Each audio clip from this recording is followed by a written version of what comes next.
When Jesus tells us to build Zion, we all act like we're on board, but really we have no idea what he's asking us to do, which is honestly fair since I ran out of Spider-Man before I ran out of things that people mean when they say Zion, especially since all of these definitions are right, except that one, obviously. Having a million definitions doesn't really help us build Zion, which is what we've been commanded to do, not just know things about it. So let's cut these million definitions down to something that will practically help us do that.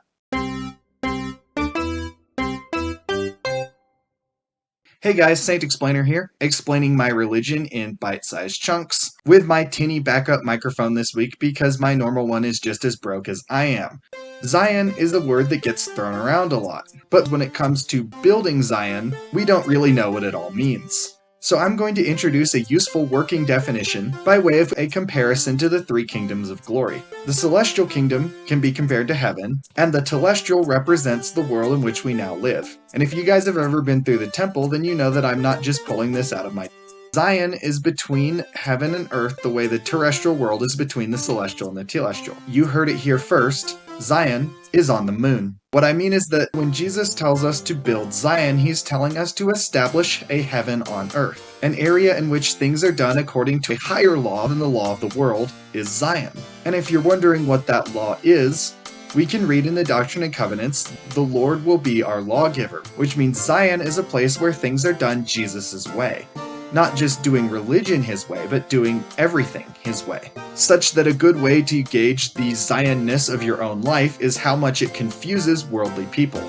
But if the person who's confused here is you, fortunately, he's got you covered. He's given you all kinds of resources so that you can know how he wants things done, both in your life and in society. Or if that sounds like too much reading, you could just subscribe to Saint Explainer. Anyway, all of that is to say that you don't live in Zion. No, even if you live in a suburb in Utah where everybody goes to church and there's a temple right down the street, you still don't live in Zion, because you still have to do things the world's way. And while there's some implications to saying something like that, I can't even get into those before I talk about what's in our hearts. What, did you guys think that I was going to be talking about some sort of theocracy this whole video and ignoring the fact that Zion is about being pure in heart? No, it couldn't be me. Anyway, what does it mean for your heart to be Zion? Well, it means that things are done Jesus' way in your heart, and the way you do that is by taking all the worldly stuff you've got in there and getting rid of it. Congratulations, now your heart is Zion. But that's just the beginning. Are things done the Lord's way in your home? Are they done the Lord's way in your relationship with your wife or with your neighbors? Because you guys are definitely going to need to get on the same page about all this stuff. Because he didn't really say anything about your heart, he said things about our hearts. That we are all of one heart and one mind on what it means to follow him and live the truth. And once we're all on the same page, then we can start bringing Zion to our relationship with things like media, money, and government, because these things definitely aren't Zion. We could even start bringing the Lord's way of doing things back into his own church. I mean, how often do you use your bishop as a judge? Or has your law just been outsourced to the great and spacious building like everything else?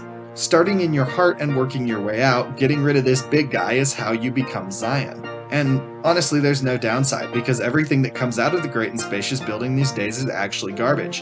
The media is slop. This monopoly money joke is becoming less of a joke every day, and the government has no function other than taking as much money from you as possible and pouring it down a black hole, pun intended. It turns out, surprisingly enough, that Jesus' way of doing things is just better. So, let's be Zion again. Let's work from our own hearts and homes, build out from there.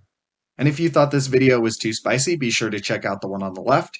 If you thought it wasn't spicy enough, check out the one on the right. I will see you guys later. Jesus loves you. Have a good one.